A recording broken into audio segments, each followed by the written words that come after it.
तो सभी बच्चों को नमस्कार। तो बच्चों आज अपने एक बहुत ही इम्पोर्टेंट टॉपिक्स के बारे में बात करना चाहते हैं जिसका नाम है ट्रांसलेशन। क्या नाम है बच्चों? ट्रांसलेशन। और ये अपने 12th मतलब बायो एनसीईआरटी का चैप्टर का टॉपिक है जिसका नाम है ट्रांसलेशन। अब आपको यहाँ पर समझना ज़रूरी है कि ट्रांसलेशन का मतलब क्या होता है, मीन क्या होता है। ट्रांसलेशन का मतलब होता है बच्चों प्रोटीन सिंथेसिस करना, यानी कि प्रोटीन कैसे बनती है उसे अपने क्या कहते हैं, ट्रांसलेशन कहते हैं। ठीक है, यानी कि प्रोटीन सिंथेसिस यानी कि प्रोटीन कैसे बनती है इनकी बात करेंगे। देखो ट्रांसलेशन है वो प्रोकैरियोट में भी होता है और यूकैरियोट में भी होता है और ये दोनों में अलग अलग तरीके से होता है। तो ध्यान से समझिएगा, मैंने लिखा प्रोकैरियोट्स और ये मैंने लिखा यूकैरियोट्स। ठीक है, देखो जैसे कि कोई प्रोकैरियोटिक सेल है लाइक बैक्टीरिया, ट्रांसलेशन वहाँ पर होता है जहाँ पर राइबोसोम होता है, यानी कि जहाँ जहाँ राइबोसोम है वहाँ वहाँ ट्रांसलेशन है, यानी कि प्रोटीन सिंथेसिस होगा। विदाउट राइबोसोम प्रोटीन सिंथेसिस हो ही नहीं सकता। तो मैंने लिखा कि प्रोकैरियोट में यह होता है अकर इन साइटोप्लाज्म, ये साइटोप्लाज्म में होता है। जबकि यूकैरियोट में, ध्यान से समझिएगा बच्चों, यूकैरियोट में अकर इन साइटोप्लाज्म, साइटोप्लाज्म के साथ साथ यह ट्रांसलेशन माइटोकॉन्ड्रिया में भी होता है। इसके अलावा plastid and surface of ER, surface of ER पर भी होता है। ठीक है ना। देखो प्रोकैरियोट में तो केवल और केवल साइटोप्लाज्म में होता है, जबकि यूकैरियोट में साइटोप्लाज्म में तो होता ही है, इसके साथ साथ कुछ ऑर्गेनेल्स जैसे कि mitochondria, plastid and surface of ER पर भी होता है। अब देखो बच्चों प्रोकैरियोट में कि ये कैसे होता है। तो मैंने कहा कि ये कोई प्रोकैरियोटिक सेल है। ठीक है, ये कोई प्रोकैरियोटिक सेल है। अब इसके अंदर प्रोकैरियोटिक सेल का जेनेटिक मटेरियल, ठीक है, इसका genetic material double standard circular होता है और ये बनाता है आरएनए। इस प्रकार से आरएनए बना दिया। ठीक है, ये आरएनए का 5' एंड है। और जैसे जैसे आरएनए बना है, जैसे कि ये मैंने बताया कि ये आरएनए है, अगर ये आरएनए है तो डीएनए से आरएनए बनना ट्रांसक्रिप्शन है और आरएनए पर राइबोसोम का जुड़ना, इस प्रकार से राइबोसोम अटैच हो गए हैं और ये क्या बनाएंगे, प्रोटीन बनाएंगे।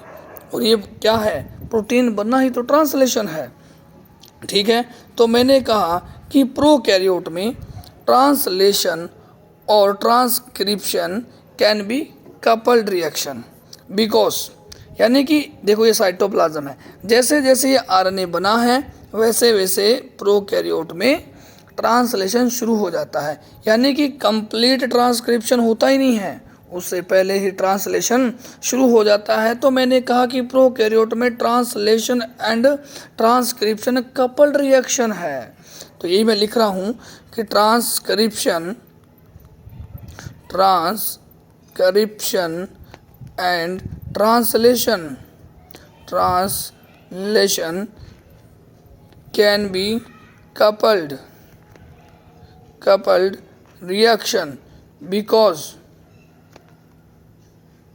क्योंकि पहला मैंने कहा कि इसमें ट्रांसक्रिप्शन के बाद, जैसे अपने बोले तो यूकैरियोटिक सेल में क्या होता है, प्रोसेसिंग की रिक्वायरमेंट होती है, इसमें वो होती ही नहीं है। मेन रीज़न तो ये है कि मैंने कहा post transcription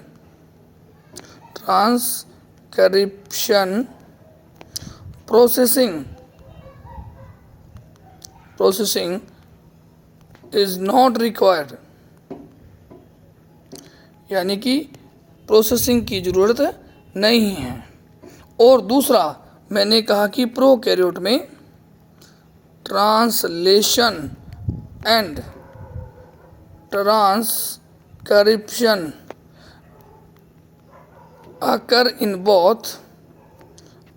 in both same compartment, बोले तो साइटोप्लाज्म, सेम कंपार्टमेंट में होते हैं? बोले तो साइटोप्लाज्म एक में ही होते हैं। इसलिए मैंने कहा कि प्रोकैरियोट में जो ट्रांसलेशन है और ट्रांसक्रिप्शन है वो कपल्ड है, यानी कि एक साथ चलते हैं। अब बात करते हैं यूकैरियोट में। यूकैरियोट में कैसा होता है?